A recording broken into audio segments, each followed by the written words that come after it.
Hello hi అందరికీ నమస్తే. Welcome back to touch of Telugu taste.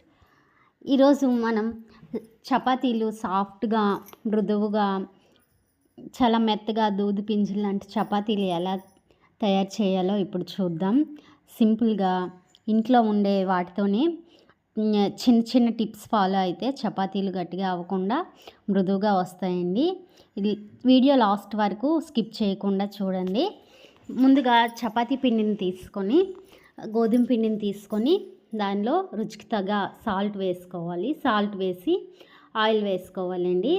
Oil వేసుకున్న తర్వాత మనం పిడికితోటి చుడితే ఈ విధంగా కొంచెం గట్టిగా ఒక ముద్దలా ఫామ్ అవ్వాలి. ఇంకా వాటర్ ఏమి వేయలేదండి. వాటర్ వేయకుండా పొడి పొడిగా పిండి మనం కలుపుకోవాలి. పొడి పొడిగా పిండి కలుపుకున్న తర్వాత కొంచెం పాలు వేసుకోవాలండి. పాలు వేసుకుంటే చపాతీలు మృదువుగా హెల్దీగా చక్కగా తయారవుతాయి. సో గోరువెచ్చటి నీటితో చపాతీలు కలుపుకున్నా కూడా చాలా మృదువుగా టేస్ట్గా వస్తాయండి. మనం చపాతీ పిండి కలిపిన తర్వాత దాని మీద ఏదో ఒక లిడ్ని కానీ లేకపోతే తడి క్లాత్ని కానీ కవర్ చేసి పెట్టుకోవాలి. ఈ విధంగా వీడియోలో చూపిస్తున్న విధంగా మనం కలుపుకుంటే బాగుంటుంది. ఇప్పుడు చపాతీతో పర్ఫెక్ట్ కాంబినేషన్ ఆలు కుర్మా ఎలా తయారు చేయాలో చూద్దాం. ఆలుని పీల్ అవుట్ చేసి ఈ విధంగా కుక్కర్లో పెట్టుకోవాలి. కుక్కర్లో పెట్టుకున్న తర్వాత ఎక్కువ విజిల్స్ రాకుండా ఒక 2 విజిల్స్ వచ్చిన వెంటనే దించేయాలి.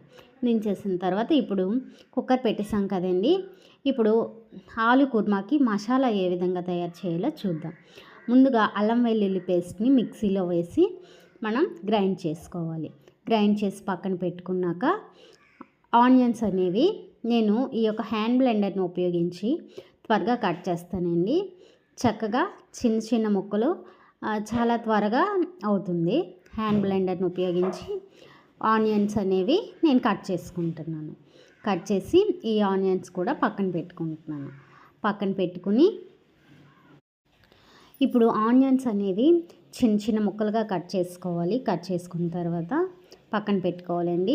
విజిల్ తీసి ఈ యొక్క బంగాళదుంపలు అనేవి పర్ఫెక్ట్గా ఉడికిపోయాయి.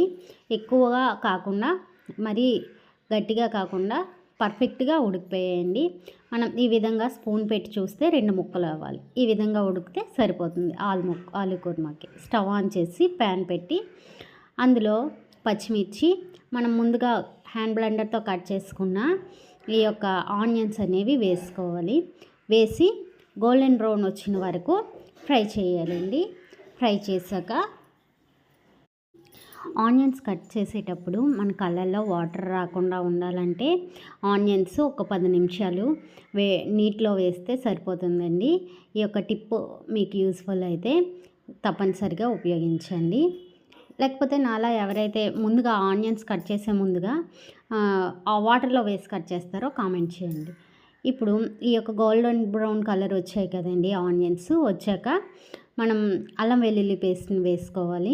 ఈ అల్లం వెల్లుల్లి పేస్ట్, ఆనియన్స్, పచ్చిమిర్చి ఇవన్నీ బాగా ఫ్రై చేయాలండి. ఇప్పుడు రుచికి సరిపడా సాల్ట్ వేసుకోవాలి. సాల్ట్, పసుపు, మన రుచికి తగ్గట్టు కారం వేసుకోవాలి. ఈ విధంగా అన్నీ వేసుకున్న తర్వాత ఇవి కొంచెం సేపు ఉడకనివ్వాలండి. ఈ ఆనియన్స్ని ఇవన్నీ కూడా అల్లం వెల్లుల్లి పచ్చివాసన పోయిన వరకు వేయించుకోవాలి. వేయించుకున్న తర్వాత మనం వాటర్ అనేది ఎక్కువగా వేయకూడదండి. వాటర్ వేయకుండా చాలా కొంచెం వాటర్ వేయాలి. వేసిన తర్వాత పెరుగు వేసుకోవాలేనండి. ఇదేనండి ఆలు కుర్మాకి సీక్రెట్. ఈ యొక్క పెరుగు వేయడం వలన ఈ ఆలు కుర్మా మరింత టేస్టీగా మారుతుంది.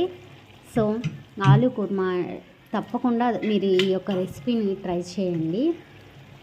మనం ముందుగా ఉడికించి పెట్టుకున్న పొటాటోస్ని ఇందులో వేసి బాగా ఫ్రై చేయాలండి. కొంచెం ఒక 2 మినిట్స్ ఉడికిస్తే సరిపోతుంది.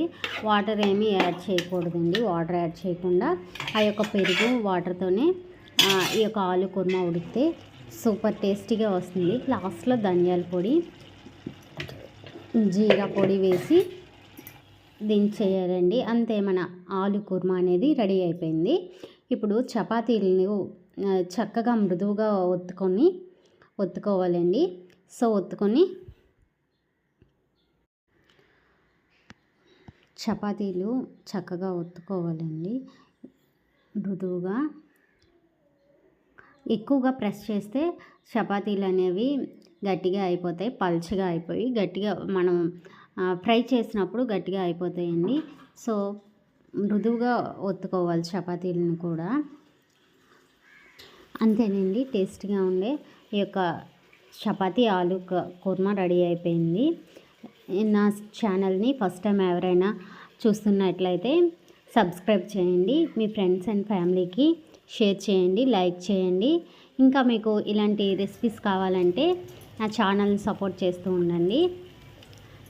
బెల్ ఐకాన్ ప్రెస్ చేయండి. బెల్ ఐకాన్ ప్రెస్ చేయడం వలన నా ఛానల్లో నోటిఫికేషన్ అనేది మీకు నోటిఫికేషన్ రూపంలో వస్తుంది.